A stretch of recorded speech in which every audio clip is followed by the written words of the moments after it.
Video channel पे आप सबके बहुत बहुत स्वागत है। जी हाँ, यदि चैनल पे नए हैं तो प्लीज चैनल को सब्सक्राइब कर लीजिएगा और बगल में बेल आइकन घंटी है उसको प्रेस कर लीजिएगा कि ताकि जब भी हम लोग वीडियो अपलोड करें तो सबसे पहले नोटिफिकेशन आप सबके मिले। तो चलिए आप लोग के बीच हम लोग एक बहुत सुंदर झूमर गीत सुनाने जा रहे हैं। गीत के तक मोरा जिया घबरायो झुमुका लाई दबालम,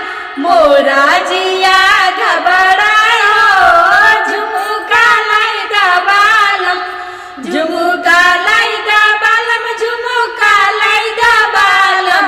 मोरा जिया घबरायो झुमुका लाई दबाजिया घबरायो झुमुका लाई दबालम।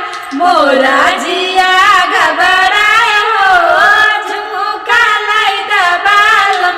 तोरा बजरिया में कुछ ना बिकाला, तोरा बजरिया में कुछ ना बिका, बजरिया में कुछ ना बिकाला, तोरा बजरिया में कुछ ना बिकाला।